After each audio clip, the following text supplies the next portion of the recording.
That's what she says. But we're live now anyway. Good evening, folks. Thanks for coming in. Hope you're. I was going to say midweek. It's not midweek. This is only Tuesday, isn't it? Well, it's kind of. It's kind of Wednesday, but not just yet. It's getting there. Not till last week's tomorrow. No, last week it was near the morning because last week was tomorrow morning, which it was like the weekend. You know what I mean?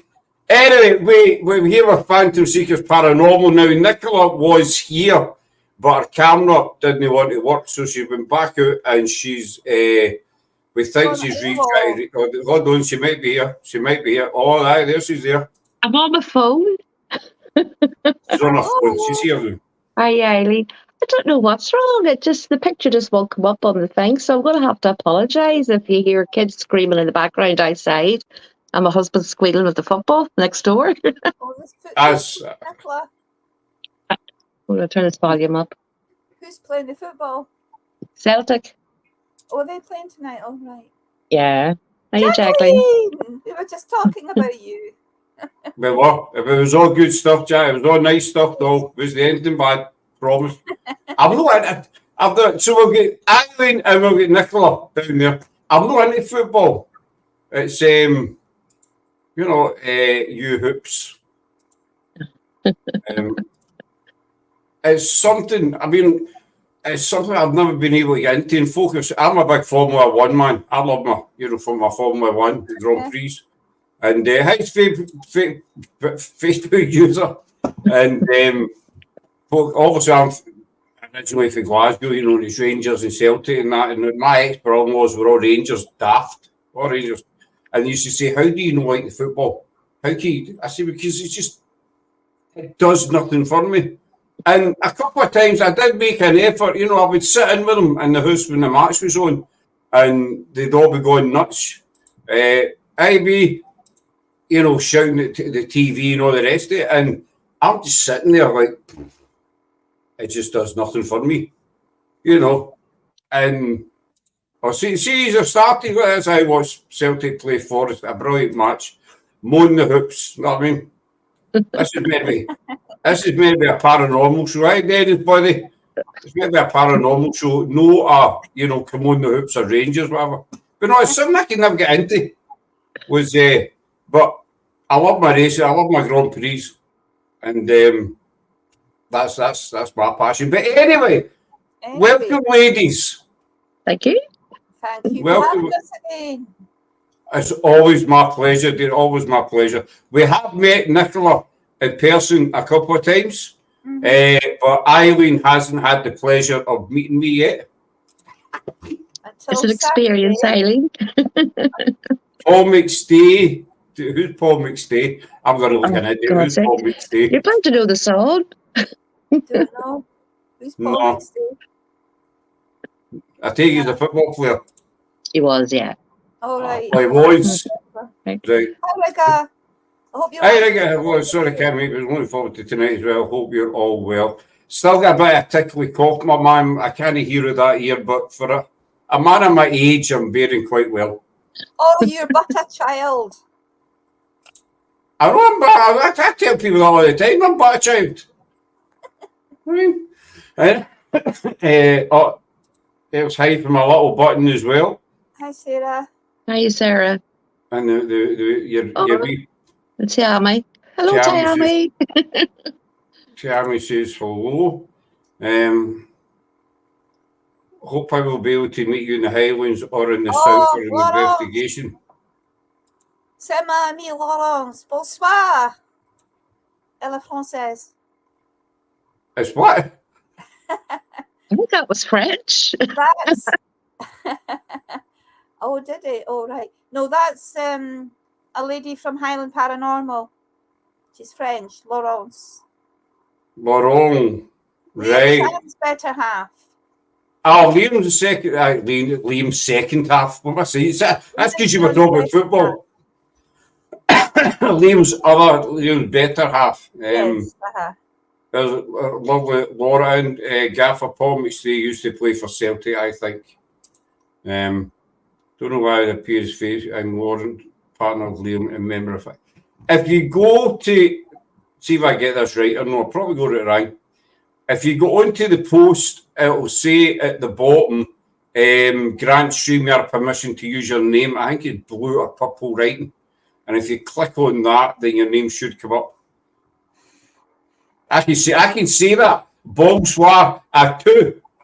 Bonsoir à toi. But here's a man that be able to actually pronounce it better, because here's Liam. Did somebody mention my name? Liam! Hello. Hello, Hi, Liam. Nice to meet you. Nice to meet you finally. Hello. Yeah, We up in a little the Celtic connections tonight. Oh, totally. Oh, we do, don't we? Yes. And you're bang on time, Liam. Yeah, I've been just waiting in the wings. I thought I'd get Liam in as a wee surprise for you, lovely Oh, ladies. that was a nice surprise. Very nice. Yeah, 'Cause I know lovely to yous. finally see you, even if it's not in the flesh. Oh, Yes, no. we need to try and get up to Inverness sometime. I love Inverness. Yeah, we're very lucky up here. Though I'm very jealous that you guys are going to Dunfermline Abbey on Saturday, is it? Saturday. Saturday. Yeah. Are you extremely jealous? Extremely jealous. Yeah, I love Dunfermline and I love the Abbey, and the park there, Pittencrieff Park as well. It's magical. I've been twice. Twice I've been. Right. I was in the Abbey earlier this year, and to be honest, All right. I've been in many times, but it was the first time I've actually found the door open, or found the door to get into the Abbey and have a look around the Abbey itself. But the actual grounds, obviously the graveyard, and that fascinates me as well. I need to head that next week. Next week, I need to head that way next year, but I'm busy already. And there's Mr. Thompson in. Right. Evening, Eric. Yelser. Hi, Eric. No, it's an amazing building. We'd never been, and we went up a few weeks ago, and we met up with Nichola, and the Abbey was open. Obviously, Nichola knows all about it, and. What you forget is, like, I grabbed the tour guides or the security in the Abbey. She wasn't slow in grabbing a man, Liam. You know what I'm saying? Ah, right, okay. I mean, I hope your other half's not listening, Nicola. He wouldn't care. As long as he supported Celtic, he wouldn't care. There's we got wee Rosie as well. Rosie was on last night with Mike Colville, who had a few complaints about his trip to Scotland. You know, strip club in John O'Groats. It's a bit I know. of a task. If Mike does watch this back, you know, apologies, Mike, but you go to John O'Groats for the scenery and the atmosphere and the history, but he went looking for a strip club. I think I've lost something in this conversation. I've missed something. Yeah, you had to be there, Eileen. I think that was last night's conversation was quite surreal. Was a bit bizarre in places. Yeah. Last night's Eileen with Rosie Carby and Mike Colville, and Mike just recently was up in Scotland, and you know, he was doing a wee kind of tour sort of thing, and he was talking about John O'Groats, and he says that they couldn't find any strip clubs. Can't find anything in John O'Groats. There's nothing there. That's what I said. Well, that's there. Although There's only two. Famously in John O'Groats, there's like the big hotel, and a little bit beyond the hotel, there's this solitary toilet. And when you go into this toilet, there's a big sign up on the back of the door saying, "You are now in the last toilet in Scotland." There you go. Piece of useless information. I've had a wee in the last toilet in Scotland. In John O'Groats. Thanks for shit. Well, technically speaking, it's not the last toilet in Scotland, because you've got the North Sea. You think about it. Ah, well. You know, Eric's asking, do they have? Well, Eric, I have never, ever been in one. Oh, of course not. This is Scotland. Of course not. But we do have places in Scotland where people take off their clothes. Well, that might be in Ridgeland. Usually it's bus stations and public toilets and stuff like that, you know. Up in John O'Groats. But cold The up there. bus. There's a phone box in John O'Groats where they do it. So believe. There's some strip clubs in Glasgow, and I dare say there's some in Edinburgh about the place. You know, Oh yes, Edinburgh's got its famous triangle. It has, yes. that's Yeah. the last And one. I used to work just round the corner from there. You're going to say something else there. Carry on. And Toll Cross. I used to work in Toll Cross, just at the top of the grass market. There you go. Enough Yeah. said. Are you not going to add on to that? There's a No. strip club. Never been in, but Inverness does have a strip club. Does it? Oh. Yes, it does. I couldn't find it when I used to do my overnights. I used to stop over in Inverness every Wednesday. If I had Ballantor and all that one, I had to come back down and stop over in Inverness because of my driving time. Or if I missed Regmore, you had to be back at Regmore Hospital by 4 o'clock. If you weren't there by 4, even if you got there at 4:02, they wouldn't take you.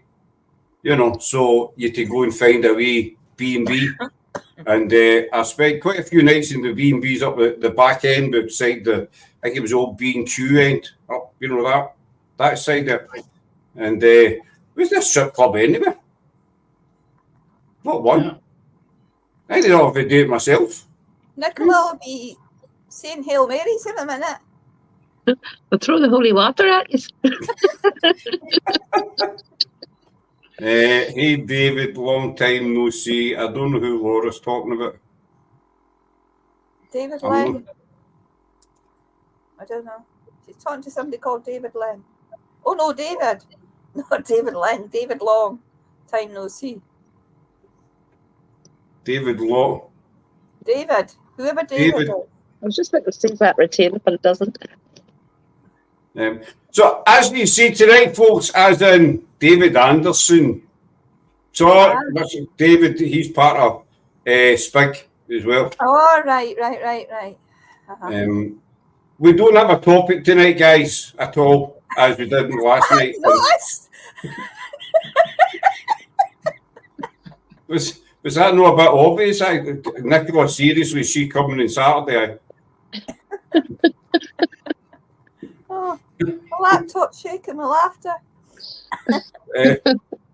We don't do topics because, as I said last night, cheers, Eric. That's the encouragement when people know you and they know you don't have a clue what you're talking about. That's why you don't pick topics, because you don't know anything. You know, you get these bananas, these monkeys that go on their channel and they'll talk. Say there's Edinburgh, for instance, as an example, and they'll start blabbering away. And you know they're talking a load of bollocks because they don't have a clue what they're talking about, you know. They'll say Edinburgh Castle is at the bottom of the hill. You know, what? It's stuff like that. It's just absolute crap. So that's why we don't do topics, you know, and we don't do formal either because, well, we're Scottish really. We don't do fucking formal if I tried. But so you were just reading the tour guide book then, Nichola? No, your wee man that worked in it was telling us. It's not my wee man. My wee man that worked, it's not my wee man. No, I mean, I go in and to Fermanagh Abbey quite a lot. It's only about 20 minutes up the road from it. But so the places like that, with abbeys and stuff, I will read the history, you know, and stuff before I go. And then I usually do nab somebody that works in the place to see what I can tell me. And he turned out to be very interesting. Do you remember the girl told us as well? He told us that one of the people that worked there have actually got a brilliant video, but they're not allowed to share it, you know, unfortunately. When the Abbey, do you remember he was telling us when the Abbey, they were closing it down for the night, and on the CCTV camera, they caught the shadow figure, you know, and they just could not explain it. You'd just love to see that, wouldn't you? And then the girl that worked there, do you remember she'd opened up the place where the, you know, where you go down into the ruins of the old palace bit? Remember she'd opened the door and went in there, and she had said she always feels, she's been working there for years, and she always feels a presence in there. So, so always worth Mm. talking to people that work in the place. Well, I will, Nichola, she was right in there. Tina tour guide and woof, away she went. You know, you're like, where's she go? Where's she go? And she's out there chatting up this guy. Well, chatting to this guy, I should say. Not maybe she was chatting about we were. I don't know. You've got You know. to make friends of the tour guides in these places, haven't you? Well, Nichola did a good job of that. I was quite proud of her that day.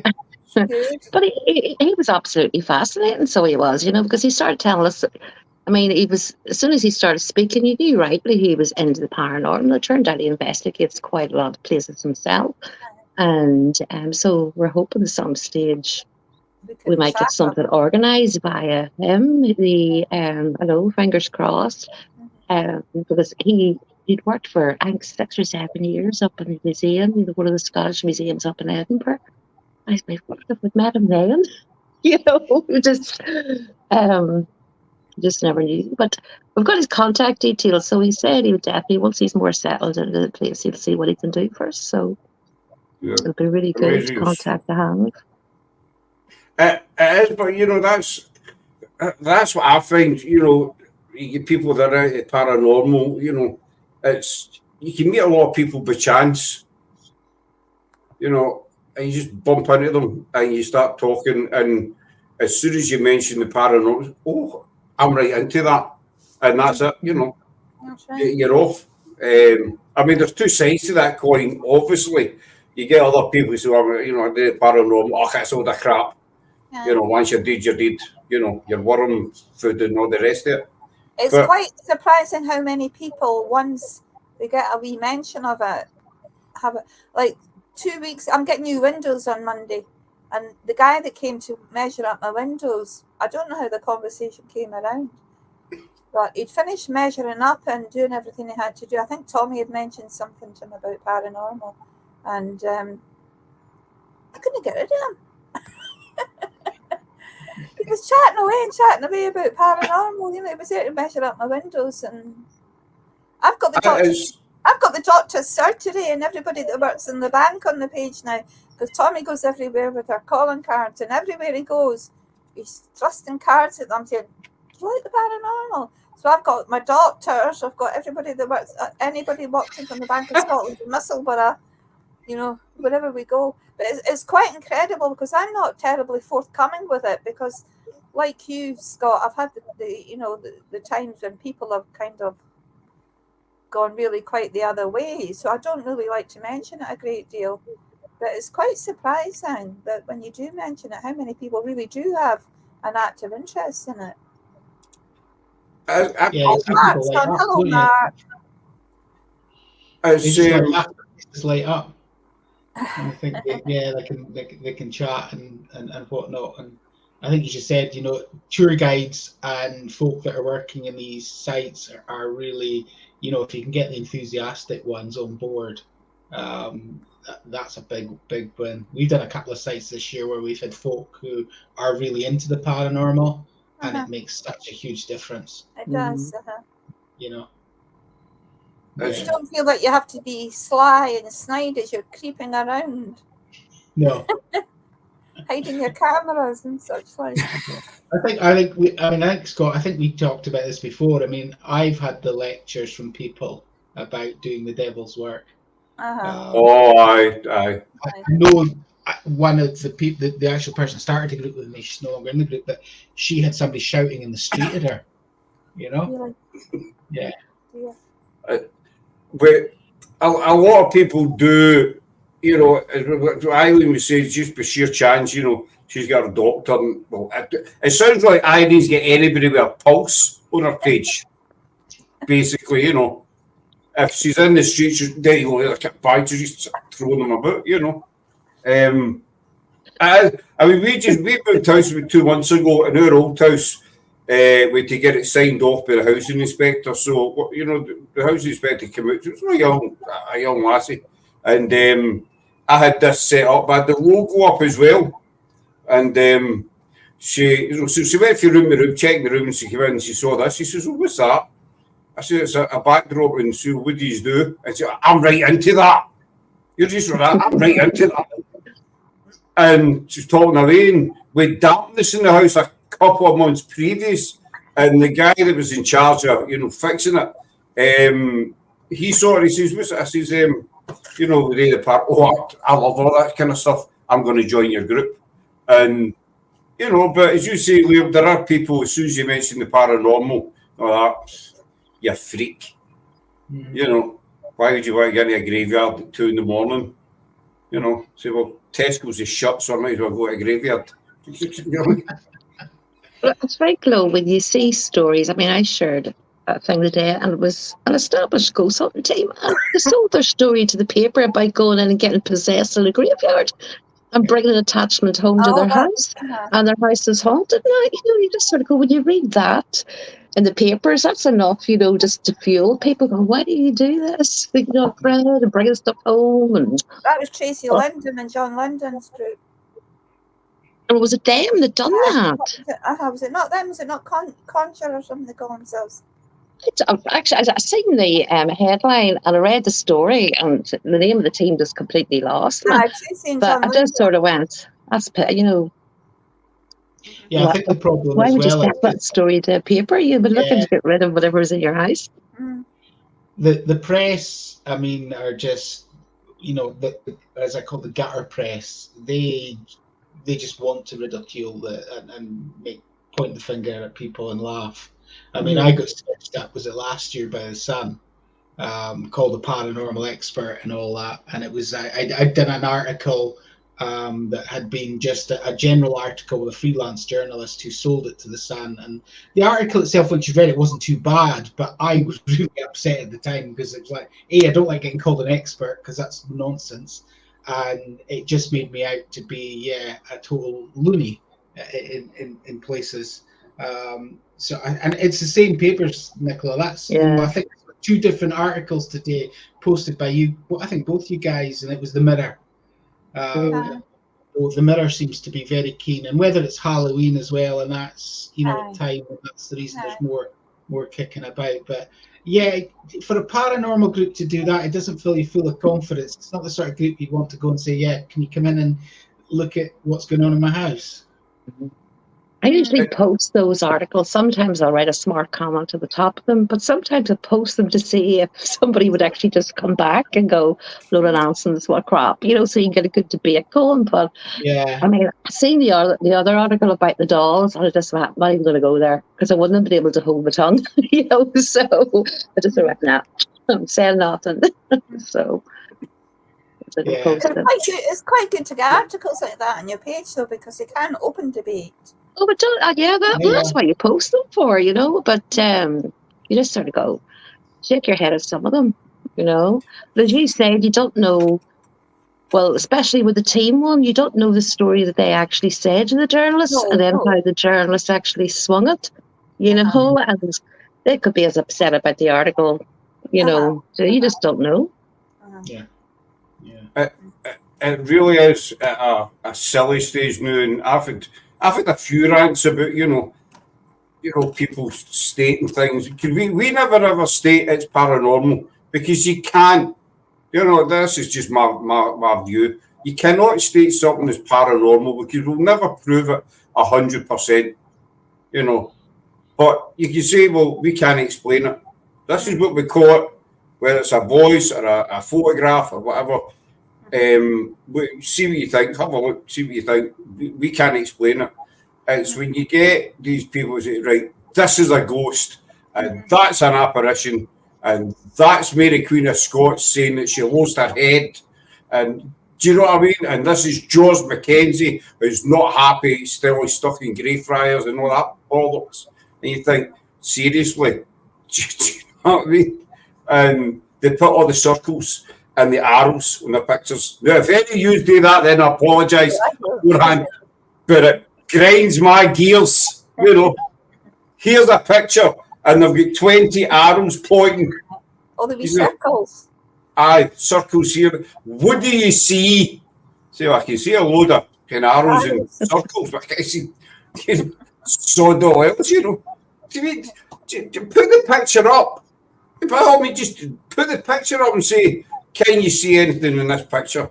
Instead of, big flashing lights and boom, boom, boom. You know, he's here. You know, the Wolfman of Edinburgh is standing here. You know, the werewolf or whatever. You think, seriously, get a grip.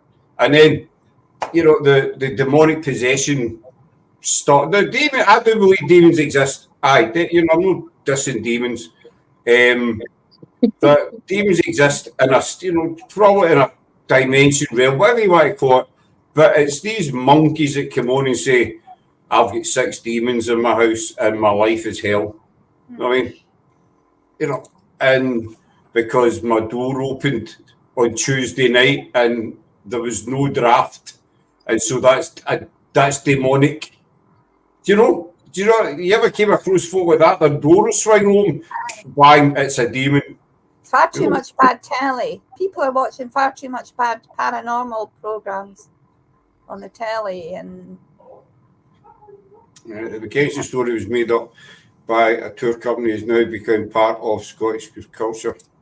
I hate when people put pictures up, circle and ask your opinion on the floating light. Yeah, that's like with the lamppost. But it's just Sorry, Scott. There was a picture put up today, and it's getting quite a lot of views. And I didn't repost it. And I seen our friend Mark Wahlbeck. He actually said, "This is pareidolia." You know, I went fair play. It was a very convincing, a good picture. So I said it was caught on their live. So like an agent, I went back and I sat and watched all their live streams for that night. You know, and you could see there was something on the table behind the doll and the slots between the chairs and the light going through. So you could actually see it was pareidolia, you know, but it was a brilliant picture, you know, but you just thought, why just didn't they take the time to go back through their live streams themselves and see, yeah, there was something on the table, these slots of the chairs, and, you know, debunk the photograph, you know, or use the photograph as a brilliant example of pareidolia. Example of it, you know? Because some people are just desperate to grab something that's paranormal, you know, and bung it up without going through the process of debunking, you know. Some people are just a wee bit. It's the orb thing. Eric's saying there about the orb thing. We've caught one photograph. I don't know if Sarah's maybe still got it. It was at Dunure Castle. Now, I don't know if any of you have ever been. Dunure Castle sits right on a cliff, basically. And there's a massive big park behind it. We were there one night, and one is to a picture, and there was a perfect white circle just in the middle of it. Would have been an old window, you know, back in the day kind of thing. And no, we're not saying it was an orb, but there was no lights behind it that were shining. It was just pitch blackness, except this, you know, it could have been a dodgy camera or what lens. Everybody knows I'm tech thick, so I couldn't tell you. But it was like a perfect circle. But it's when they say that's an orb, that's an orb, that's paranormal. And, you know, this is turning into a bit of a rant show, isn't it?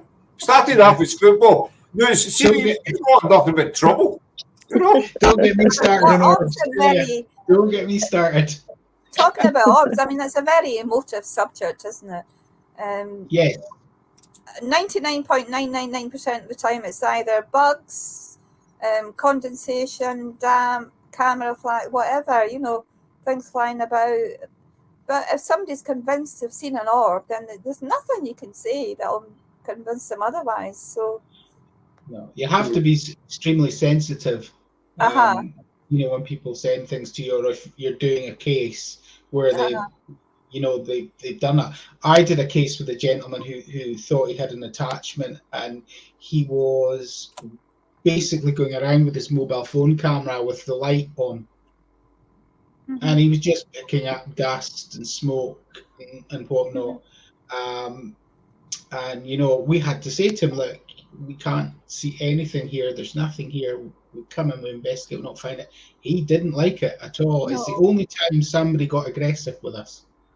Really just would not take it that, you know, what we said. We says, well, look, you're welcome to get another team to come in and look and see if they pick up anything. But you know, you're putting your torch on your camera, it's going to illuminate everything that comes up in front of it.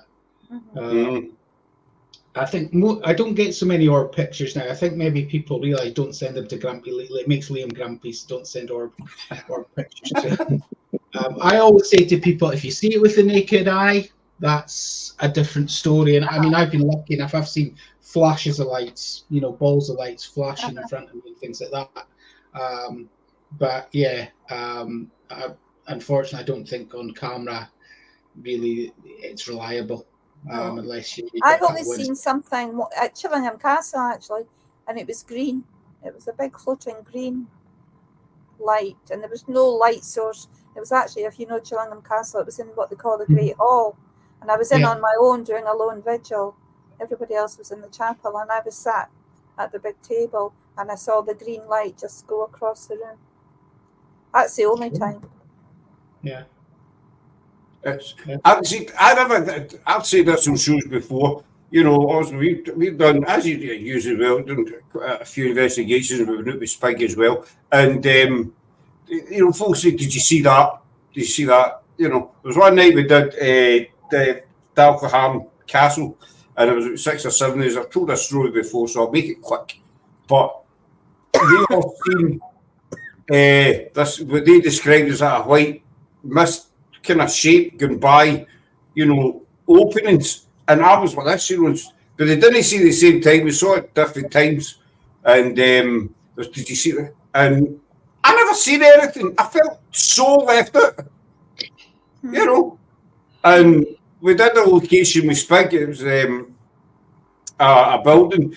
We were down the stairs, and they kept saying, "Do you hear footsteps? Do you hear footsteps?" No. Everybody else could see these footsteps. I couldn't hear nothing.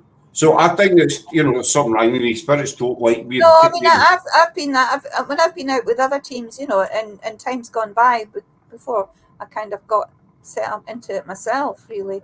I've been out with some of the more commercial groups, and they've been doing that.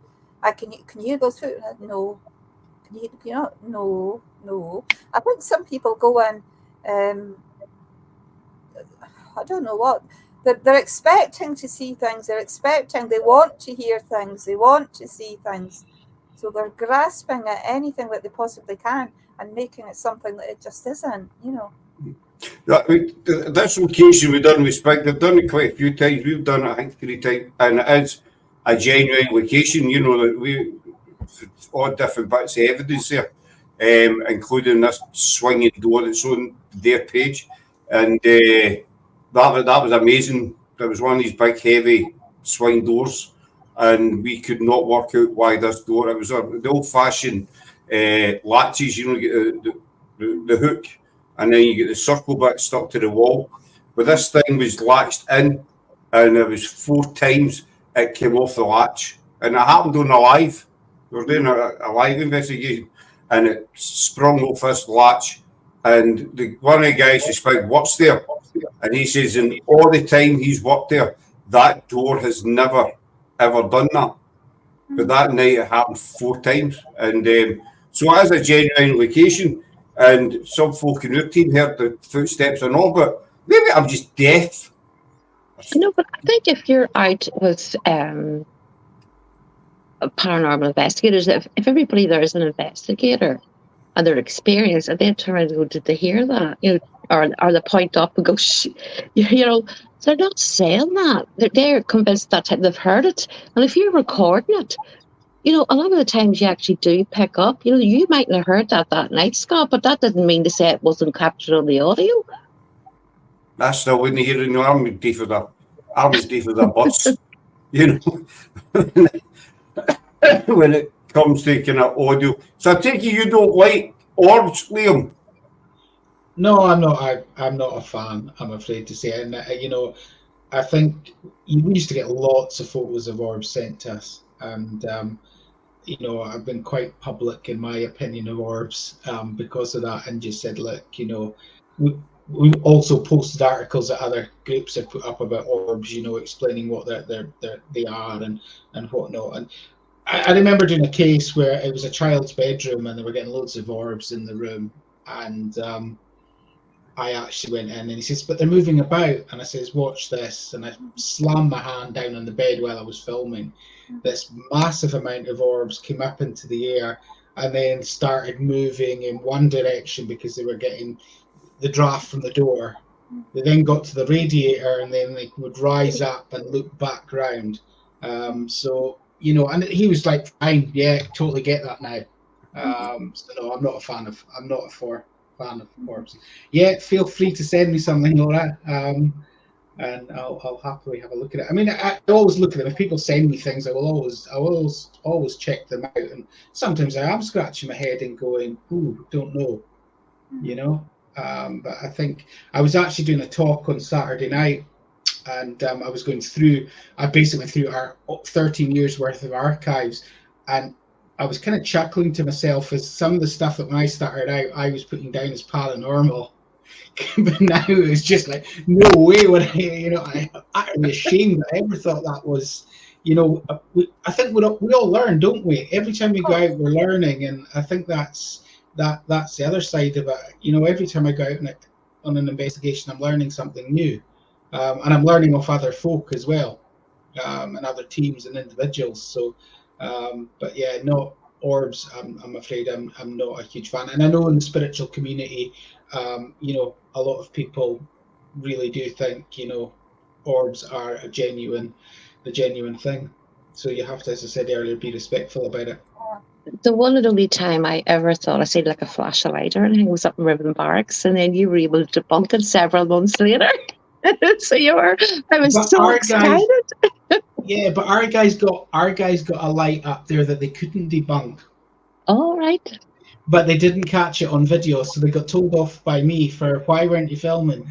And unfortunately, Mark was my group at the time. So, but they got a light and they said they couldn't debunk it because actually, rather than at night, the car lights from the A9 will illuminate the barracks, especially if they're on full beam. You will get lights that way. But they were saying this was more like, I think they explained more like a ball of light. They just couldn't, and it was seen by more than one of the team. So, you know, and they said they tried to debunk it and they couldn't debunk it. Laura's want to know, send it on Messenger on Highland Paranormal page. Perfect. Yeah, we'll get it there. Thank you, Laura. But it's when you get that, you know, as you say, Liam, people send you stuff, keep sending it, which is fine because eventually you might get that one photograph that you can't crack. You know, yeah. There's a place here, Dalquhan Castle, Scottish, not really a castle, it's a stately home, well, it was a stately home, but they call it a castle. And it's massive, this building, there's no floors. You got a ground floor and a basement, but all the other floors, I think it's 3 stories high, all the other floors are gone. And out the front, there's a massive big courtyard. Well, we were there one night and we'd done an investigation, hardly got anything at all. But I was standing at the front and I was just taking photographs. I wasn't using a flash or anything, and it was pitch black. And got home and I was looking through the photographs and there was a light in one of the windows on the 2nd floor. There was no flaring in the place. There was no stairs in that building. There's nothing. This sits in the middle of nowhere. But there was a light in the 2nd window. And I zoomed right in it, and it looked like a woman's face with a white veiled hat thing on. And I did send it, you know, different people. And there was other folk in the team there that night. And I thought, well, if there'd been a light in that window, we would have seen it at the time. You know, we were taking the photographs because it was a bit hard to miss it. And so we couldn't explain that photograph for love or money. I don't know if I've still got it or not. I'd love to see it. Yeah. We've got stuff. I'm sure we've all got stuff that we can't explain that we've captured that, you know, just doesn't make sense. And I know we've got photographs that we just can't debunk. You know, we got strange lights at Clava Cairn. The easiest way to describe it is like somebody was either walking around with a work fluorescent jacket on with the stripes, because it's really bright bars of light, but it just doesn't make any sense. But it's really, really bright light. And in Boleskine House, we've got the smoke coming out of the chimney when the house is a ruin. And we never managed to debug that one, neither. So yeah, I think we probably all got photos that we just like scratching our heads at and going, no. And I love that. I love the fact it would have been interesting if that had been caught in a thermal imaging camera, wouldn't it? Yeah, that was one that was taken, at distance, and there was lots of photos taken, but it's just in the one photograph, and it may just be a complete fluke, and it may be even somebody's breath or something like that, but it definitely looks like it's coming from the chimney, and it's a distance away in the house at the time. So, yeah, it's a bizarre one. To me, there's two. I'll just read these comments. The one I'm talking about, they weren't filming a paranormal thing, and the fact that it went behind the guy, and trust me, I don't like orbs either. Still cannot find how to not appear as Facebook user. The answer about Messenger is mine. It is the only page where I appear as Facebook user. I was there. Laura was there that night as well at Dalcoham. Well, I'm not the only one who appears as Laura has the same issues. Yeah, Laura's been a Facebook user as well, yeah. But I mean, when you, this is how it gets me about paranormal. We're all, I don't disrespect to anybody else, but when you get a photograph, for instance, a photograph, and when we're sitting here talking about photographs that we've caught in the past that we can't explain, the other side of the coin is you'll get teams out there that'll get a photograph and bang, it's paranormal, it's a ghost, it's Robert the Bruce or something, and whatever, and they make this big hullabaloo about it, and then it turns out to be a fire extinguisher or something. The famous fire extinguisher. I was just using that as an example. The famous fire extinguisher. Do you know what I mean? And they've plastered it all over about 20 different groups. And they just look very, very silly when it becomes obvious that it's absolutely nothing of the sort. Well, very, very silly is not two words I would use. Eileen, I would use probably something else. But do you get what I mean? It's with Greyfriars. I don't know many times it's happened in Greyfriars.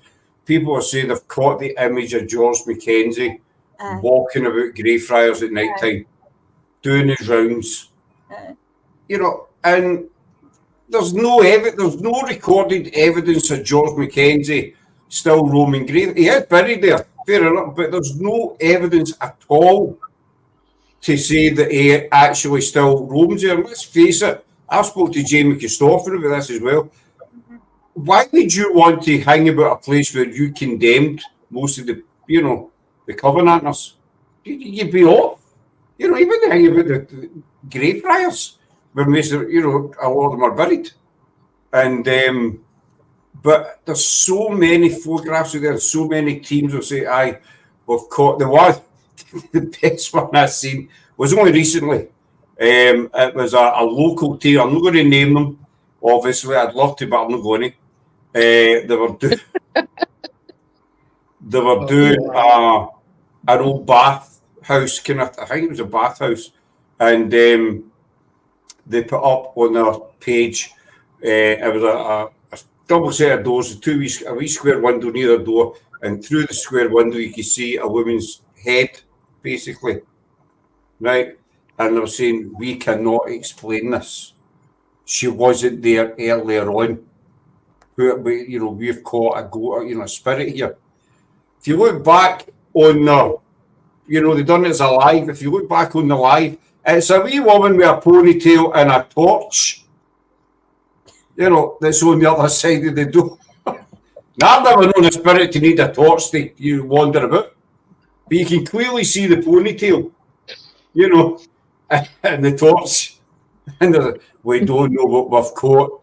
Seriously, well, it's not a pair of your granny's knickers anyway, and it's certainly not a spirit. Do you know what I'm saying?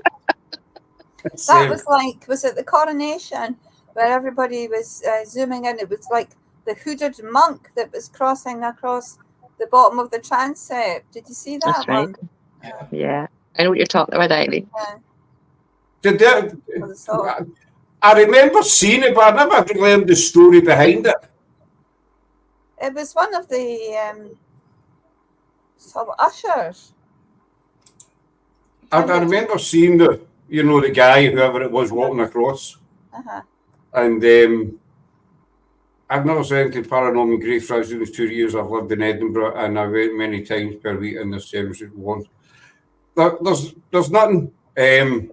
We've investigated Greyfriars before we found out about the ban, and we have had nothing except we felt, Sarah and I felt, we can only describe as a male presence, but you're talking about seconds, not even 5 seconds, and it was like gone again. You know that feeling you get that there's somebody beside you, and Sarah could feel this heat coming towards her. Now, this was 11, 12 o'clock at night in Edinburgh. There's no heat wave. You know what I mean? But she could feel a heat, and it wasn't coming after me, And I could feel there was a guy standing there, but he was there and then gone again.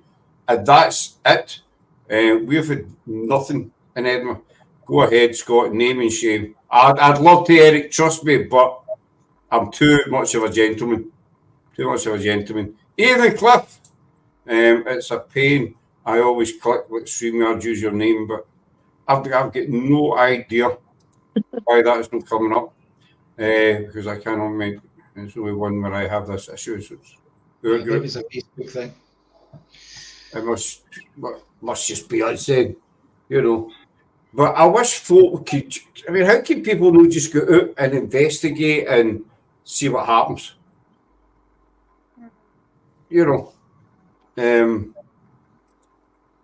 I said black. What was that, buddy? So I'm just reading that one. I think some people they're desperate for something to happen, so they cling on to anything they can get. And I think maybe some groups actually think they're failures if they don't produce something. I think also, Liam, it's a lot of very, very new groups, and they like bouncy puppies. And they've all watched these paranormal things on TV, and they think it's going to be like the telly, and they've not been going for long. And they like bouncy puppies, they'll jump on anything, and it's usually orbs, isn't it? Mm-hmm. Yeah. It's, as you said, TV's got a huge impact, I think, on the field of investigation. And when you see the popular shows, and I mean, I get people come up to me and they mention certain shows. I watch it all the time, and I just I feel so deflated inside, and I want to lecture them. And I thought, no, be nice, Liam, don't say anything, bite the tongue. But yeah, I do think that TV's it really, and then as we say, those, the gutter press, as I said as well, with these kind of articles as well. And some people are just fascinated by haunted dolls as well. Don't start reading me. Don't get the dolly thing at all. No. You got one. I'm not saying it's haunted doll. Saying to the other two, Liam, I've got a haunted doll here. I had my two granddaughters out investigating because they wanted to do it, so I thought I'd take them with me.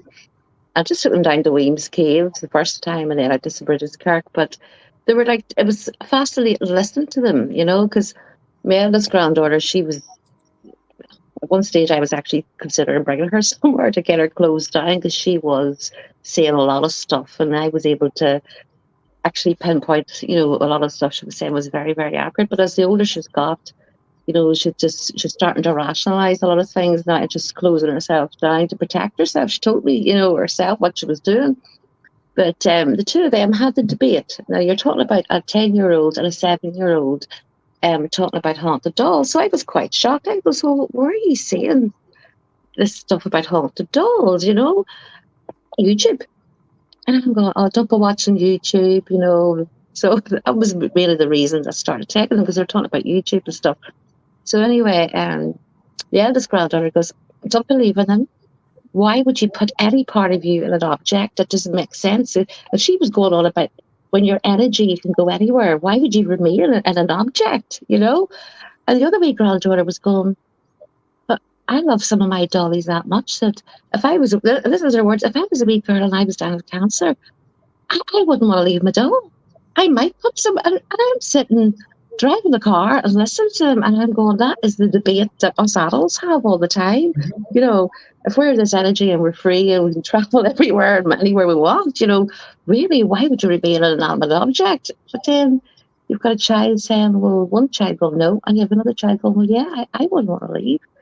I put some of myself in the doll. I was just fascinated by them. I don't do dolls. I've never came across any object that I think is haunted, you know. It's good to have that, but I'll like it back to haunted dolls. I like this comment up with Cliff. Sometimes it takes a while for spirit to connect with you.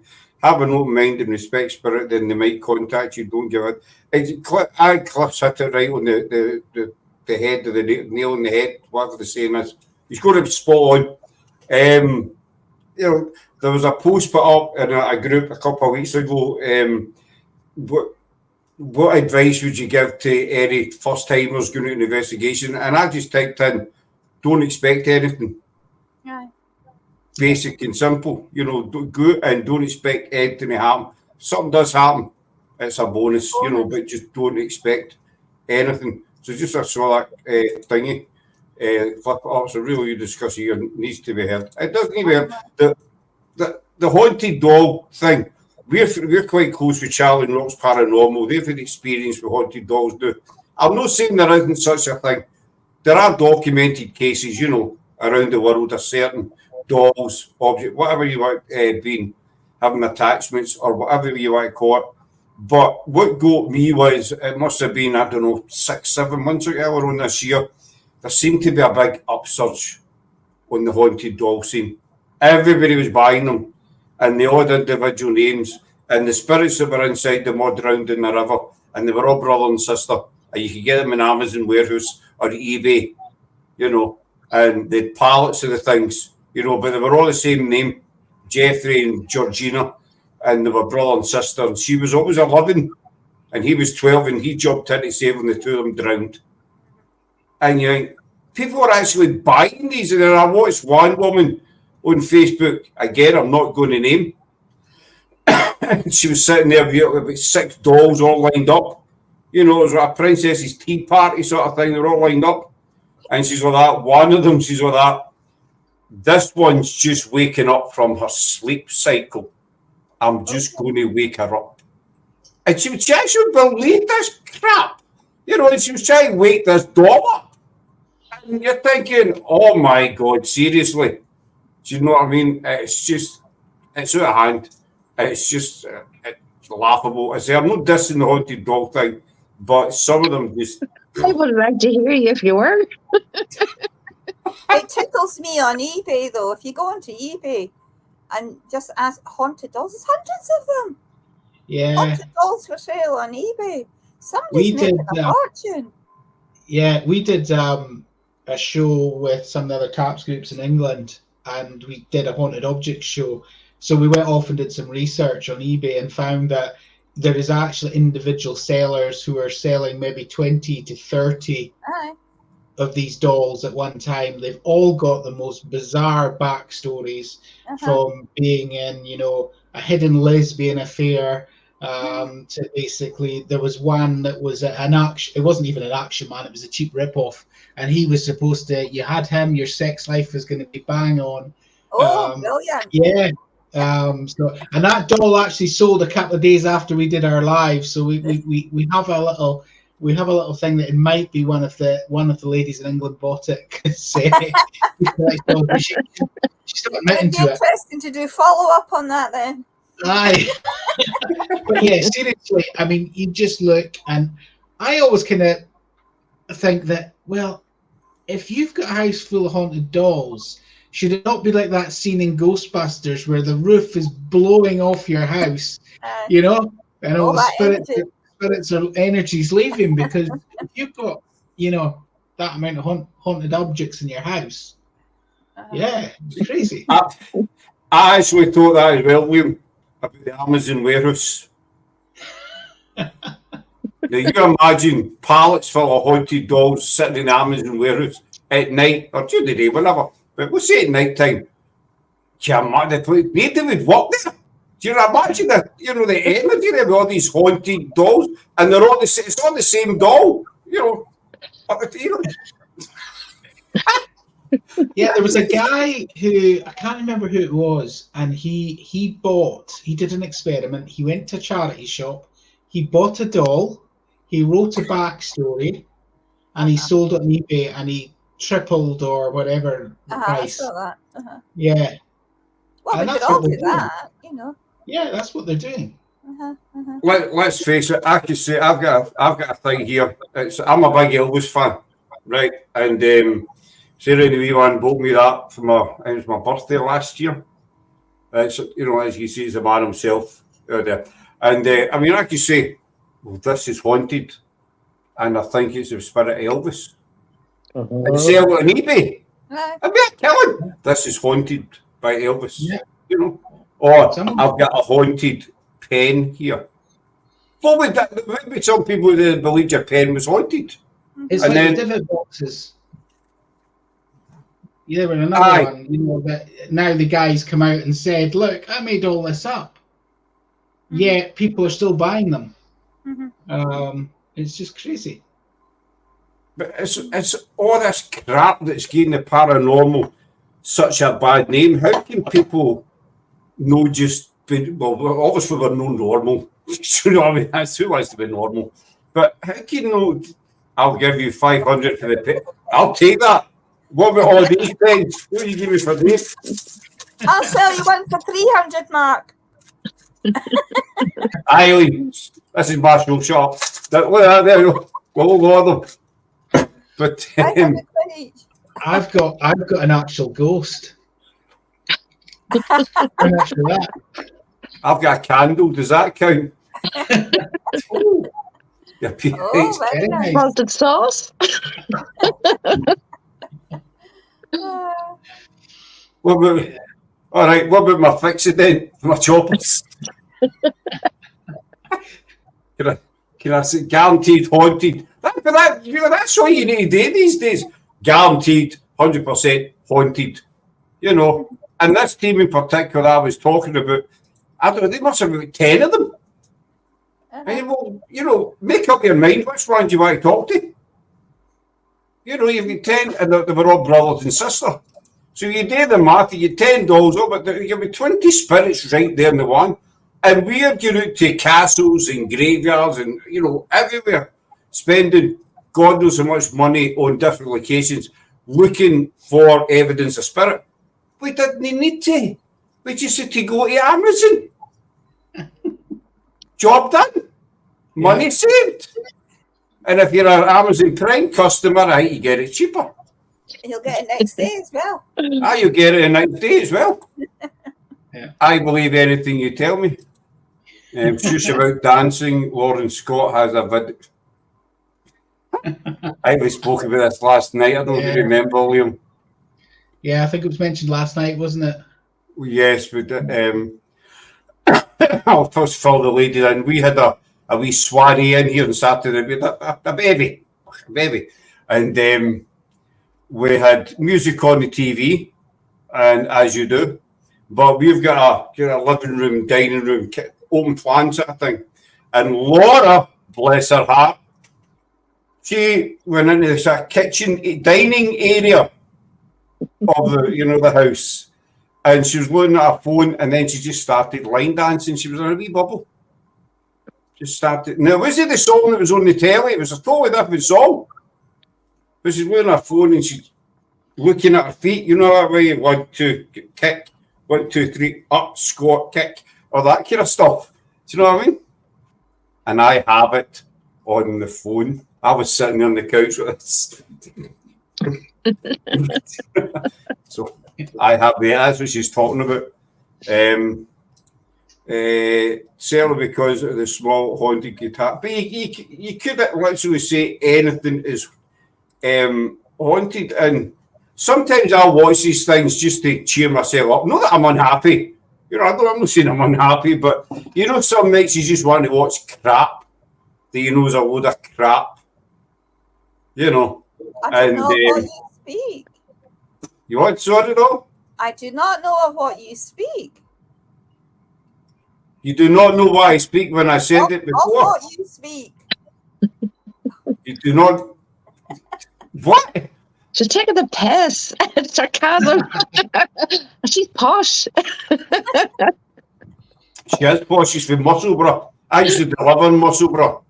You know what I'm saying? You need a permission slip before you get in. You know, I used to deliver to the Irish McCalls in Musselburgh. Oh, Probably not really? there anyway. So she is quite posh, Well, it's Nichola. still there. Is it still there? Yeah, it's still there. Good But stuff. Nichola and I know somebody that used to collect lots of haunted dolls. Lots of them. And Well, I was beginning to wonder if that was a wee fetish because his wife never knew he was getting them. It was I know. so. But for grown men to collect dollies and then no, I just don't get it. There's one quite big team in England that would tell you that their grannies sorted. I think they disbanded, but well, if it's the same team I'm thinking of, I think the two founders parted company, shall we say. I know who you're talking about now. You know what I mean? Right. Everywhere they went was haunted, and I always remember watching. I struggle sometimes to understand Scott for sure, but I'm French. Sorry, my dear, I can understand everything I say. Sorry, so I need to disagree with you on that one. Yes, the very one. Some of them. I watched one of their videos, and it was what's that? Was-Also Lives in the Sea, Pirates of the Caribbean. The Kraken. The part in this video, the Kraken attacks a boat in the harbour. So I watched. So it was on for about 15 minutes, and so I was sitting watching this, and it's just this wee tiny white yacht sailing boat thing sitting bobbing up and down the water, and I think, well, where's the Kraken? You know, where's this? Nothing happened to it, and it was 15 minutes that I will never get back. But you watched it. I watched it. More fool me for watching it.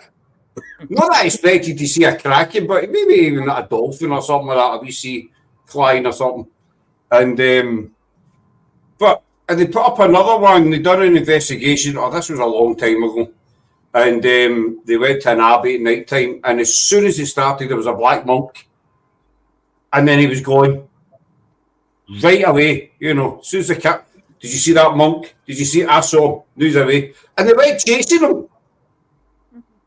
No, I've never ran after a spirit in my life because how would you know where to go? But they were chasing this monk about an abbey. Where the hell are you going? You know. Do you know what tickles me about such groups? They put things up in the afternoon, don't they? If you send us 500 stars and we get 6 million likes, we'll go live tonight at 9 o'clock. So 9 o'clock they go live, and they're in there about 2 minutes, and it's, oh my God, this is the most haunted tunnel. This is the most haunted. Oh, within seconds, eh? I would say it's the most haunted. 500 stars, and then all of a sudden things happen. Yeah, I watched said couple actually investigate one of the local cemeteries in Inverness. Yes. They basically just went round in a tiny little circle. It's a big cemetery, and they covered next to no part of it. They got completely lost. They were freaking out about noises when there's a public road just next to it. There's a canal bank next to it that people walk along. But it was all about stars. Of course. It was all about stars. Throw me money. Throw me money. Yeah. That's it. We've never, and we never will, ask for money. Because our way of thinking is, if you can't afford to do it, then you don't do it. No. Simple as that, you know. But it's when you get the other thing annoys me is when they say, excuse me, if you send us 200 stars, we will say your name on our live. Like, I can say my name for nothing. You know what I mean? You send us money and we will say your name. Why do people not question their motivation when it clearly is all about making money? You know, I may be lucky to 2 stars for my part, Lindsay. And 3 stars, Lindsay. Definitely 3 stars. the other thing I've noticed is some folk doing it now. I'm not slagging them off, it's their thing, but they'll say for X amount per month, say for £10 a month, we will stream your show on our channel. It's impressive, isn't it? Why not just go on your own Facebook page and do a show? They'll say, we will show your name, and if it's your birthday, we'll give you a special shout out. You know, for an extra 100 stars, we'll say happy birthday. But, you know, it's. But I've actually seen one individual. Oh, it's my birthday on Christmas Day. Will you give me a mention? Aye, Christmas Day. That'll be my steak. No, there's no steak pie. Maybe a gammon roast. So no, Eileen. I've got better things to do on Christmas Day, though.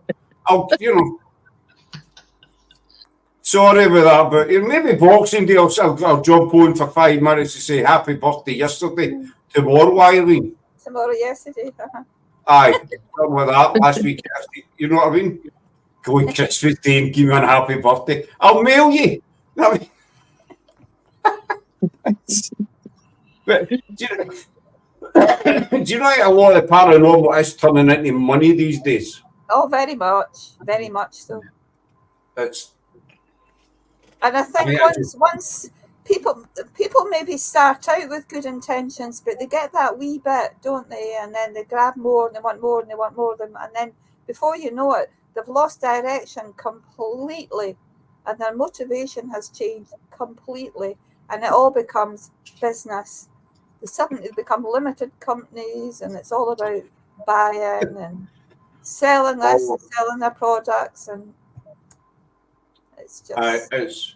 It's when they either sell names, they either sell titles. Now, again, it's not a rant, and I don't mean any disrespect. Some people are into this kind of thing, but they'll say, I am the CEO of, you know, paranormal history. I am the group expert. I am the group expert. Do you know what I mean? But anyway, and that's what they say. And I am the assistant CEO to the general manager of the area manager of the director to the CEO. You're a paranormal group, for God's sake. You know. But they love that sense of title. Because David Money starts to about motivation and the purpose of the team. Absolutely, Mark. Absolutely. Yeah.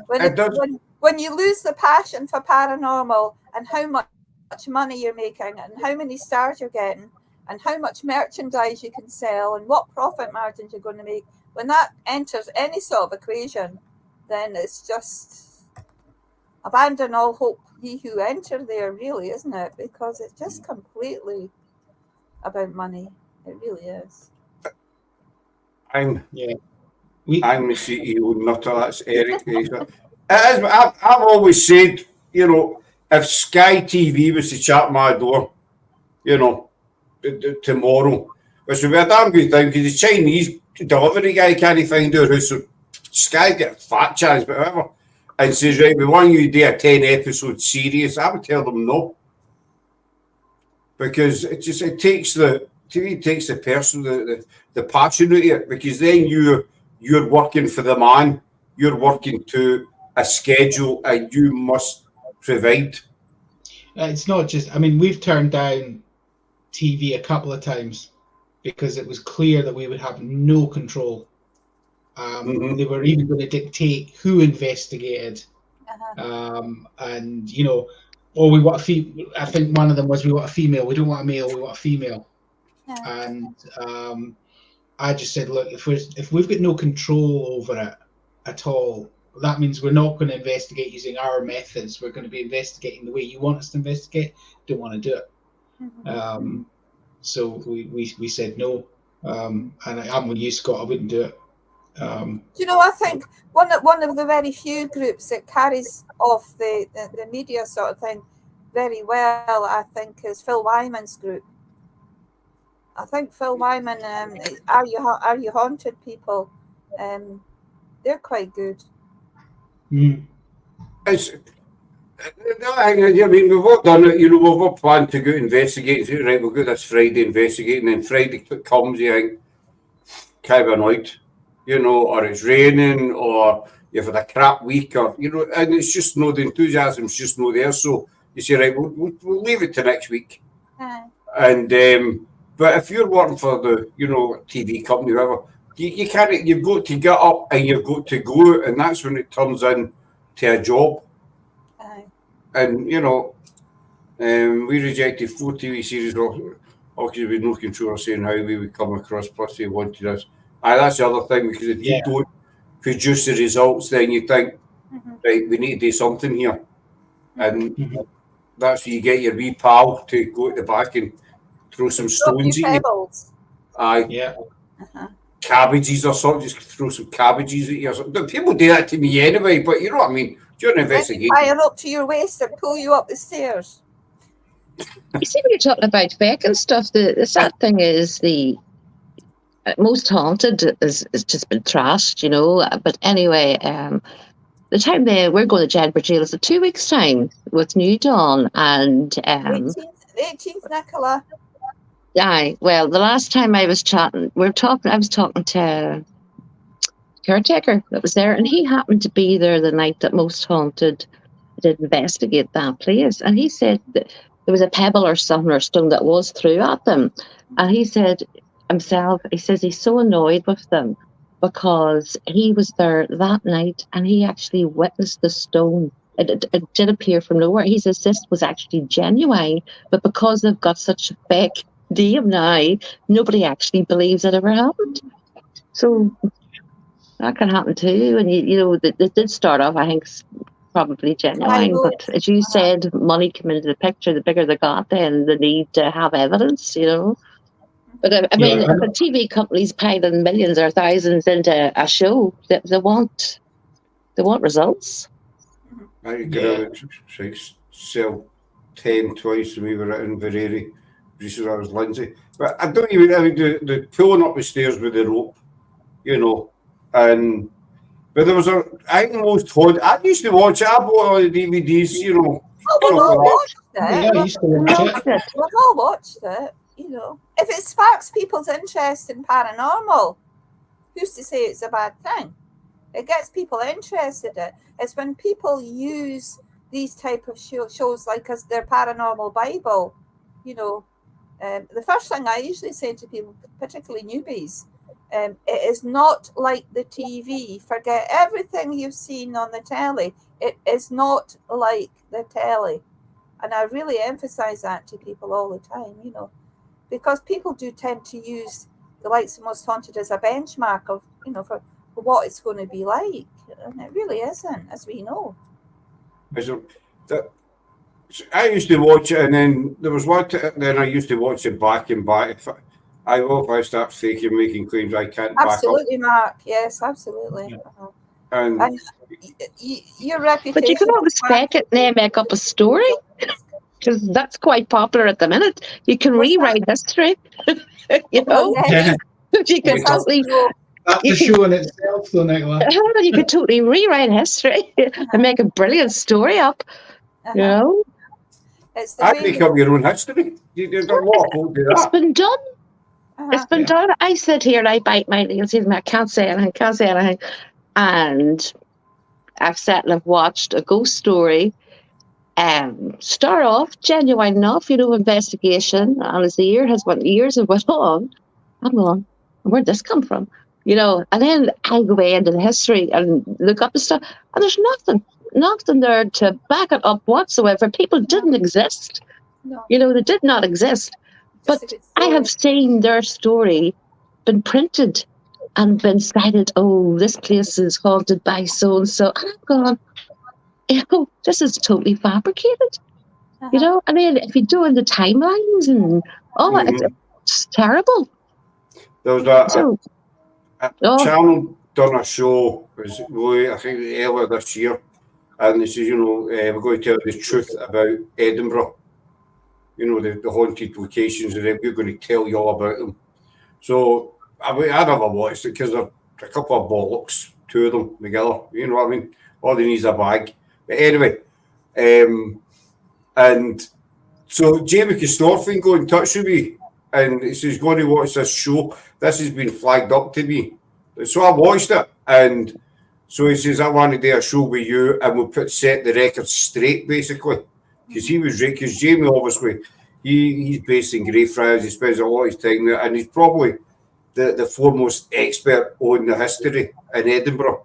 And so anything Greyfriars, whatever, gets flagged up to him, and people say, have it. So, but I watched this show, and the stuff that were coming out, they put a picture up of an unearthed skeleton, and this guy saying this was found in Greyfriars. It's a complete skeleton.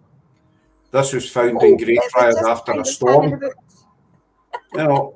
And it wasn't found in Greyfriars. It had been unearthed in Edinburgh, but it was unearthed when they were digging up the roads to put in the tram lines. That's when they found it. They found a lot of skeletal remains, particularly down Leith Walk. I was really there. It was found, but he said this was found in Greyfriars. And then he put up a picture and he says, this is the vaults in Edinburgh. It was an underground train station.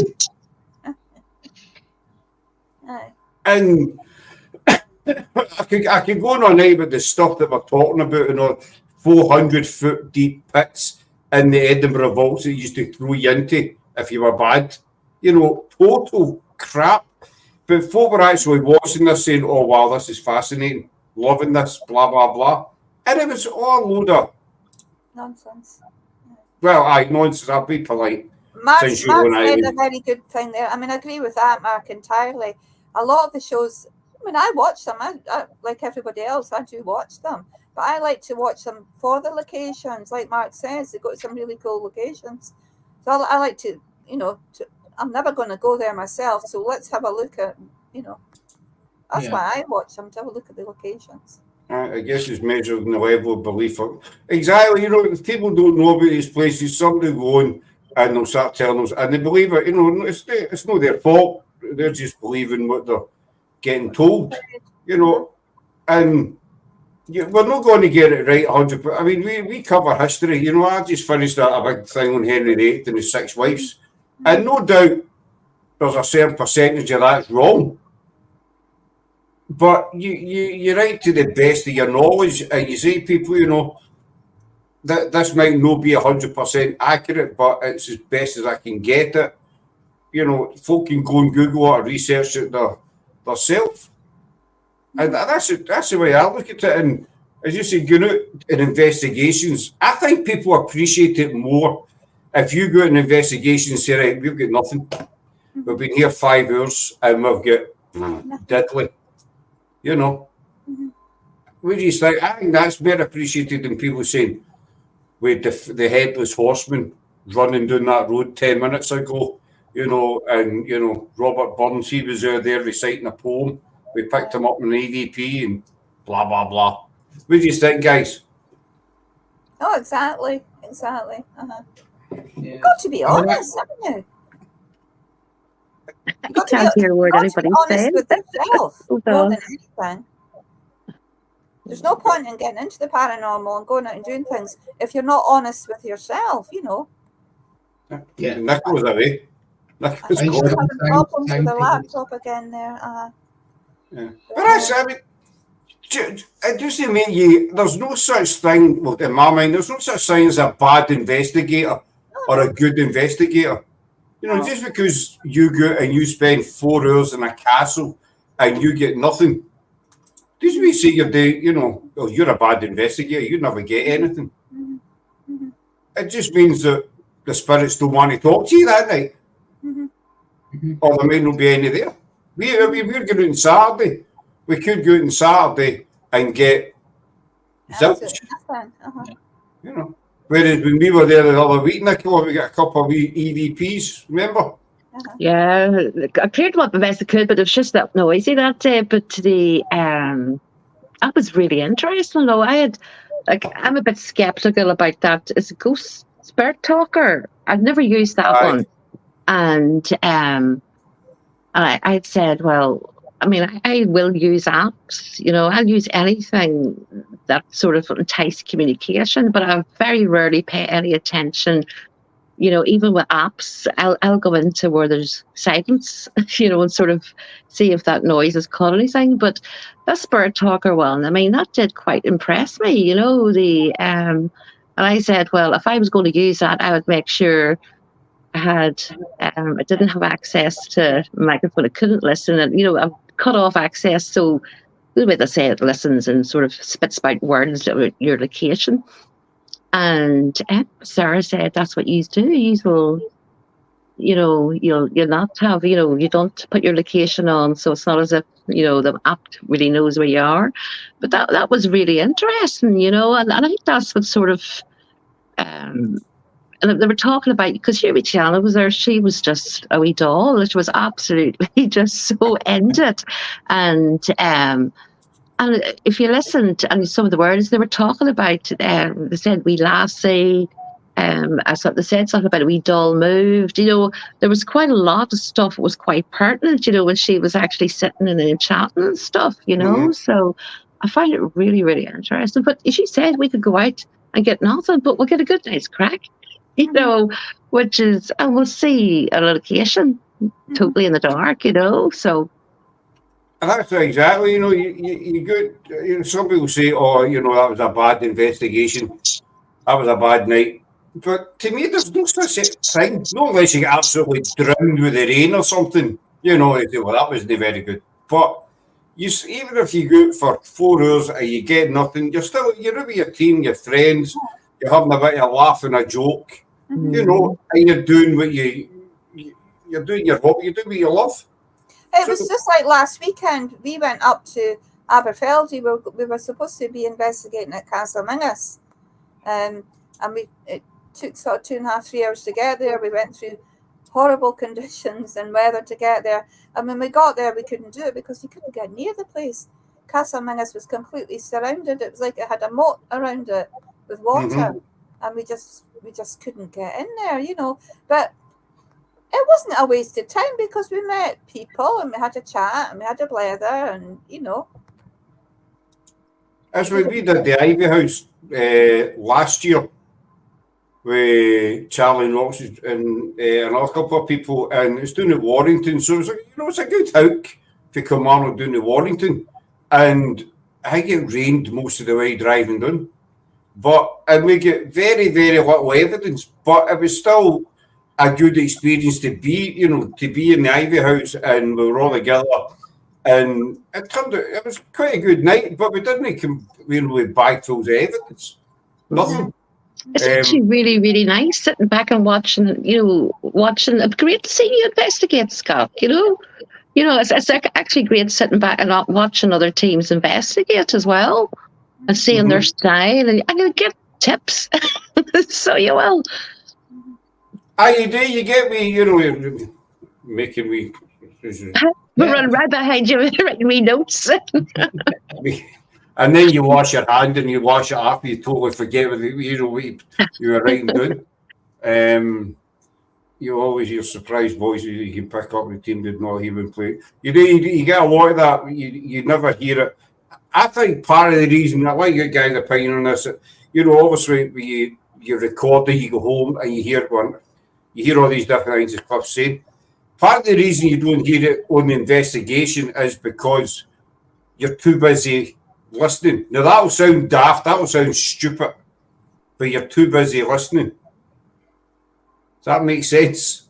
That's total sense. You have to actively listen. It's exhausting, actually, listening, But it's the part of the problem is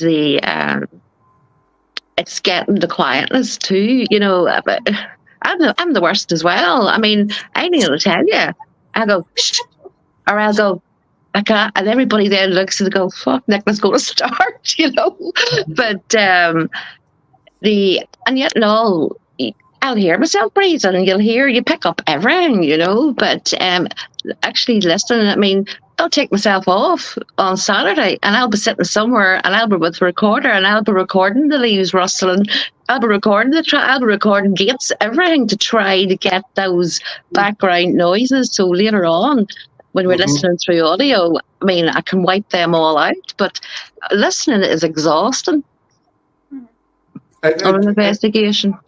It does tie you, the old paranormal hang. Oh, yes. I didn't actually believe that was a thing, and then it doesn't happen every time. There are some days that, you're just totally drained, but it's amazing what you do hear when you're playing stuff back that you never heard when you were there. You think, well, why did I not hear it? And then you realise that you were too busy listening for stuff that you never heard stuff. Yeah. I mean, we've certainly captured stuff that we didn't hear on the night. There's been a group of us, and the one I always go back to is the panting dog that we got at the first night we were out in a pit, and we were at the time going past. We stopped at the pet cemetery of the old mental hospital in Inverness, and the investigator saying at the time, she says, "I've got this sense that something's tugging at my trouser leg," and we get a panting dog on audio. But we never heard it on the night. None of us heard it. We'd all stopped. We were listening to her. So I think there's also that side of it. I think there is, the human ear just doesn't pick up everything. What I also find fascinating, I'd love to know what you guys think, is that I'll play an audio clip and I'll think it says one thing. I'll play it to somebody else. They'll think it says another thing. I'll play it to a third person and they'll think it's another. And I find that fascinating as well, that, again, is it similar to what we've got going on? Is it our brains just simply trying to make sense of a noise that's out of place? I think this might sound totally stupid, but I think it's kind of related to, you're looking up at the clouds, and if you look at the clouds so long, you maybe see a sheep or whatever. You think you see a shape, and you maybe somebody, do you see the shape of that shape up there? No, I can see, I can see a tree, whatever. And it's the same kind of idea as that. I might hear what I think maybe the word Liam, and somebody, not just to say Liam, that says Graham. It is. It's all new pareidolia, and you can't, if people are to hear different things. Once you've heard a certain thing, it's difficult to get it out of your mind, isn't it? It's like when you see something, you've seen it, and you can't see it any other way. It's the same when you hear things. You hear it one way, and I'm very careful when I listen and review audio, and I put the audio around the team. I never tell the team what I'm hearing. No, just ask what they hear. I just ask them, because as soon as if somebody says to me that says Liam, I'm going to listen to it and I'm going to hear Liam. You'll hear it. I was really impressed with what Nichola picked up at Ruthven, because that excited me from the fact that's history and the Irishman and the history, and when you can kind of join the dots with that as well. So that was cool. I love that. I love when the history ties in with the evidence that you've got. I was just very lucky that night, Liam, because I had the place to myself. So I did, and I keep giving off to my husband, because I've said it, you're sitting in the dark. I had to wait for ages till it got dark, because it was through the summer. And, so when you're kind of good, but then you can sense the atmosphere change, and I just me, this is it, I've been waiting all night, and then the next thing my husband comes up the hill and go, get back down there. But that's a special place, that it really is a special place. Places that you go to, you really, really can feel it, can't you? I felt like that. I was in Paris and I went to Fontainebleau, and I'd never been there before. And I walked into that. I don't know if you've ever been to Fontainebleau, and they've got the very big opulent, what would have been, I don't know, what would you call it? It was like a big grand hall where they would have had all their dances and activities. It's enormous. And I walked in there and I just got whoosh hit by this energy. And it was just quite overcoming. I'd never felt that. That was some years ago now. And I think that was the first time the actual aura of a location had hit me. And it was really quite overwhelming. And some locations are just like that. You walk into them and it just... No, you're spot on what you're saying. There's two locations that happens to us, that happens to me. One's Greyfriars. When you walk in a Greyfriars, I try and describe it as the feeling that you walk in a crowded room and everybody in the room just stops and looks at you. You have to say, who are you?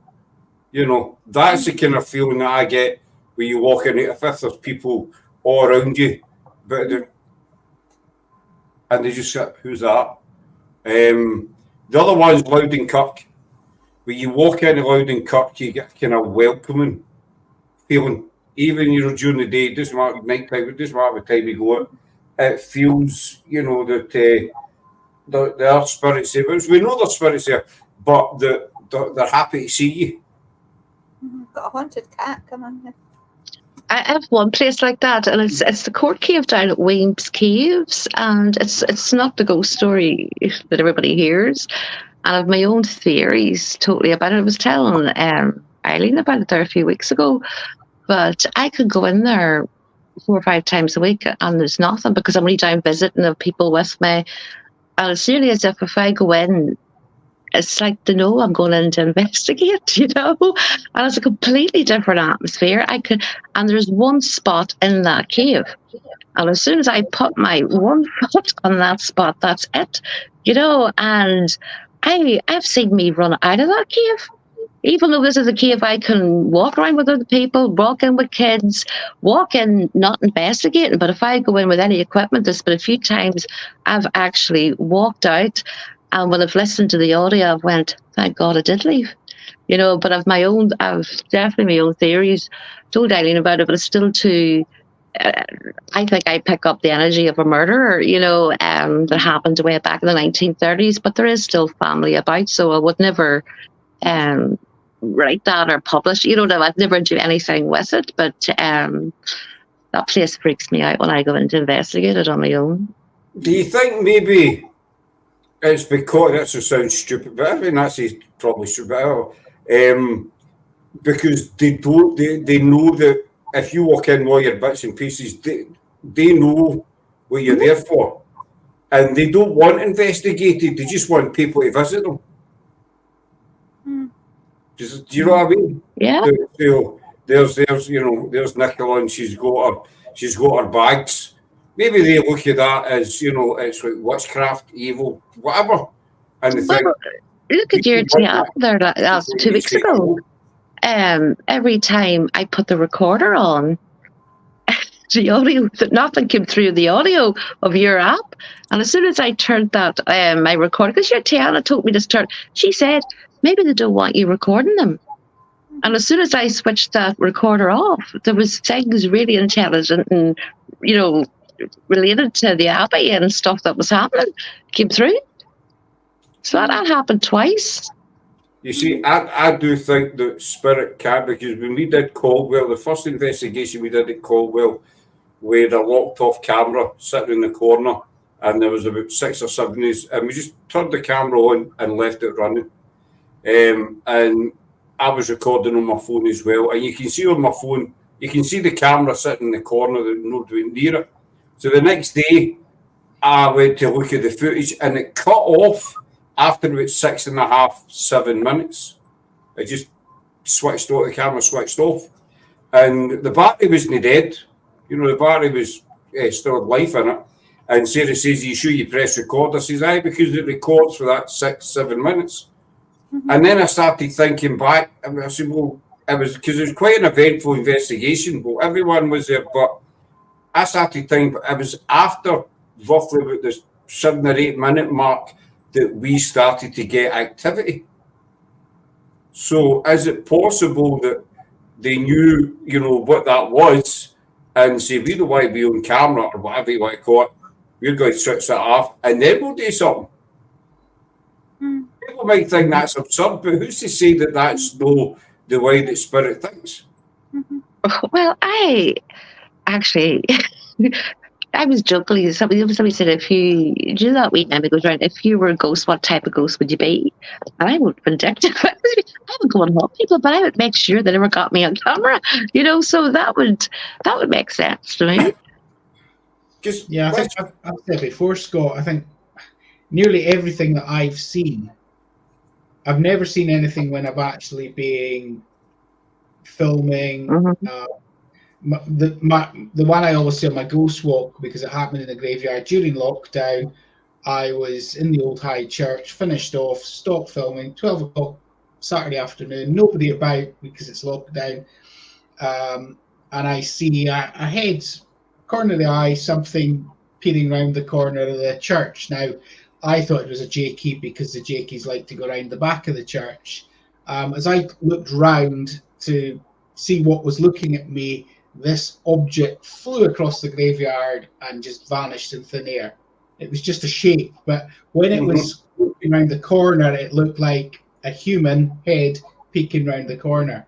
And I've had a few other ones as well, and it's never when I'm filming. Never when you're recording. So I think it's almost like a rule they've got. I don't want to record. I don't want to be seen.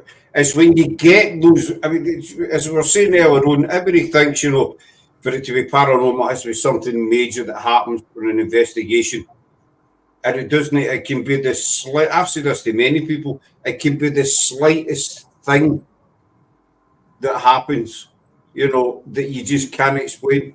I mean, I did quite a few wee cut walks, particularly in Loudon. One night I was there and I was doing the back. I was on a live and I had a hoodie on.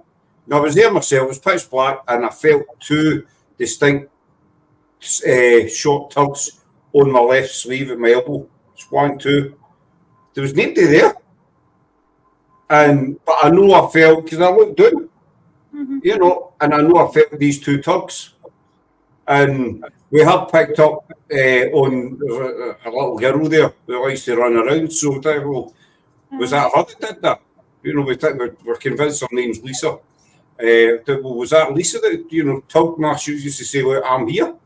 But I know myself. I felt the two tugs on my sleeve, and there was nobody about. But people probably think, "No, he's talking rubbish. He imagined it." And it's when the smallest thing happens and you cannot explain it. I think, well, is that paranormal?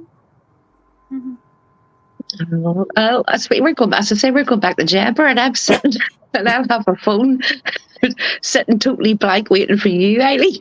And when you go, I know. We'll need to go back to that place where that, Yeah.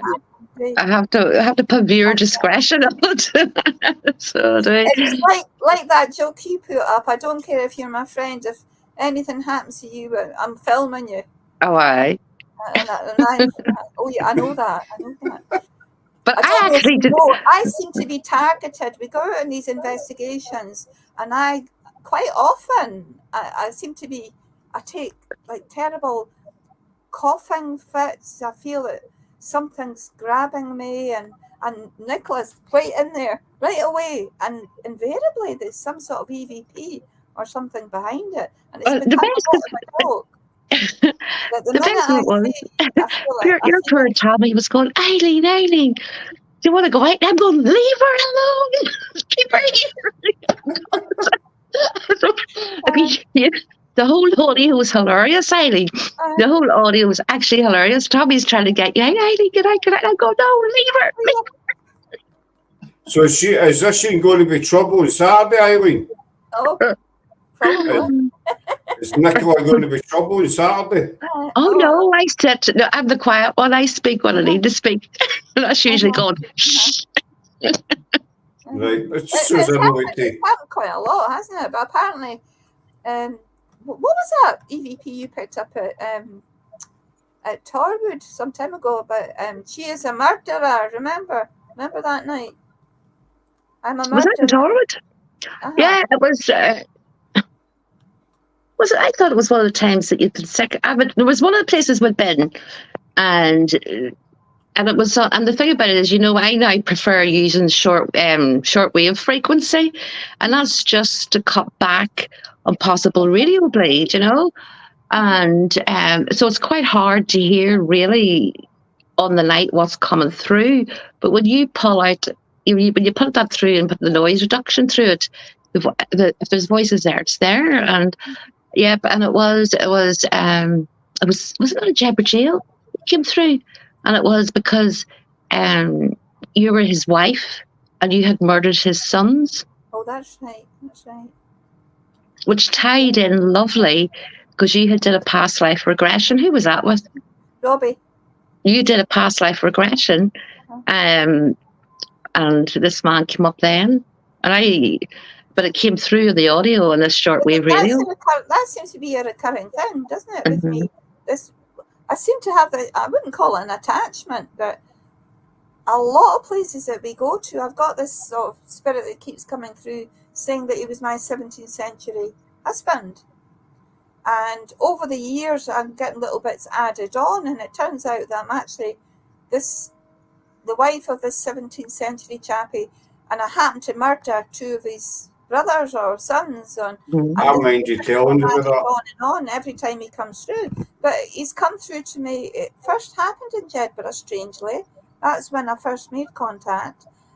He's come through at Chillingham Castle. He's come through at Inverary. He came through to that hotel down in Durham that we were investigating. It's a common recurrence, and he seems to come through. And he also comes through, I don't tell if I'm away with other teams, and I don't mention this to any of them. And there was one occasion, it was when we were doing that old coaching house down in near Durham, and they were on the spirit board, and I wasn't even on it. I was just an observer. And it kept coming back to me. Planchette kept coming to the corner and pointing to me, and it was, the usual questions. Is there somebody in the room you got a message for? And it was going crazy, and it was all for me, and I had to shut it down. I said, I know exactly what this is, and I had to leave. And as soon as I left, all stopped. So that whoever this person is, he goes everywhere. He comes through. Okay, I've had that with investigation, but it's a little girl, and it does. We've done the Loudon, we've done the vaults. Everywhere we go, we always get this little girl and the word "dad" coming through. And we did an investigation. It was during our heat wave, and we did an investigation and kept getting this little girl and the word "dad," Scott, coming through. So I says to the little girl, I says, "Is this Donna?" I says, "If this is Donna, can you tell me what I used to put in your bed at night? What toy did I put in your bed at night?" And we never got anything. And this was with the Rigga on. And the team were there as well. And I said, "Well, can you tell me what colour it was? The toy that I used to put in. What colour was it?" And clear as a bell, it came through green. Clear as a bell. Everybody heard it. And I lost a daughter back in 1992, and her favourite toy was Rex for Toy Story. Oh. The dinosaur. And I used to put a toy Rex, I put it in her bed every night, and Rex was green. Oh. And that I had to go and take myself out for quite a few minutes, but it was just when they said the colour, and I said, what did you see there? And they said, we heard the word green. And I hadn't told anybody, I hadn't told anybody prior to me asking, so nobody even knew what the toy was. It's when you get personal validation like that, isn't it? It's when you get stuff like that, and I says, "Are you the little girl that follows me about?" And we got a yes as well. So that kind of solved the mystery, because I felt her at the vaults, I feel her in Loudon, Alloway, she always seems to be about, and it's always the word "dad" comes through every single time. And so that's how I decided to ask. People might say it's a load of bollocks, but when you get stuff like that and you get people, other witnesses there that say, "What did you hear there?" "I heard the word green." and they all say the same thing, then you think, well, you know, I can't, again, we were saying way earlier on, it might not be paranoid, we just can't explain it. Mm-hmm. Mm-hmm. You know, and it's when you get that wee bit of value. It's the same when you hear, you know, we hear voices through apps, etc., but it's when you hear a voice in real time. Mm-hmm. And you know, we done that location I was talking about with SPIG earlier on. One night when we were there was our two teams, there may have been 9 or 10 of us there, and we all came out one of the room at the same time, and we heard a little girl saying, "Hiya." Mm-hmm. Everybody turned around at the same time and looked in the same direction because it was a hiya, and we couldn't explain it. We had no apps or anything, we were moving from one room to another, so everything was in our pockets and bags, and we all heard it. And we had that at Torwood, didn't we, Nichola? There's been a few direct voices, yeah, at Torwood. That was the night that Jim McDonald was with us, because he actually caught it. Remember, he got the recording of it as well. But we all heard it at the same time, and you'd been asking about the spirit of the lady, and we all heard the voice. And then when we slowed it down and listened to it, yeah, because still here. One of the times before, I think it was myself and Colleen. It was towards the end of the night, and everything. Thank God there was a recorder just lying recording. Because we're packing up our bags and stuff, and I was sort of like, "Did you hear that?" You know, and it was like I sort of heard somebody, you know, like a woman. So the two of us go to the door, and I went, "So we could hear nothing." You know, we're sort of going, "There's like a woman there," and then when the recorder had got it, and you could hear our bags getting ruffled up and stuff like that. And behind this banging of the door, I'm behind the door. It was a woman's voice, and we had heard that in real time as well in Torwood. So we had, Eileen. The craziest one was in Jedburgh again. I'm standing out in that cell area, giving off the reasons. Quiet. I kept telling him to be quiet, got onto the walkie-talkies, asked him, he's been really telling that crowd to move, you know, and sort of going, oh God, there was nobody there. But that's lovely though for you. So it is, Scott, to have that. Do you find that comforting? I did, because always, see, years and years ago, I went to see, I used to go to Spirituals Church in Glasgow, the Turkey Hall Street, the main one. But this one particular night, there was one in Landside Halls in Shawlands. And I'd never been, it was a Thursday night, I'd never been to, but I'd been told about it. And I thought one night, do you know what, tell me, I'm going to, so I jumped in the car and I was there myself, nobody, you know, I didn't really know anybody. And I was sitting in the sort of middle of the room, and the lady came on, she maybe late 50s, came in, and she says, I want to come to the guy in the black jacket. But it was one of the moments that you want picked, but you don't want picked, you know. And I kept looking around, and she says, the guy with the black jacket, the glasses, is looking around. And I'm still like a tool. I'm still looking for this guy. Then I realised it was me, you know. She says, you. And she says, you've got a daughter in spirit, and her name's Donna. And she's been sitting on your knee since you came in.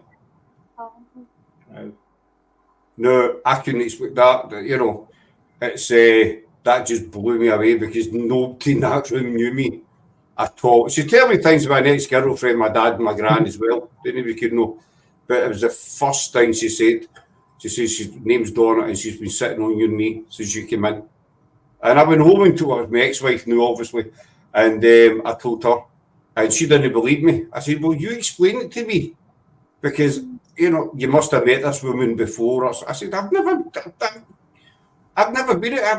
this woman. I did not know anybody. And she was right about Donna.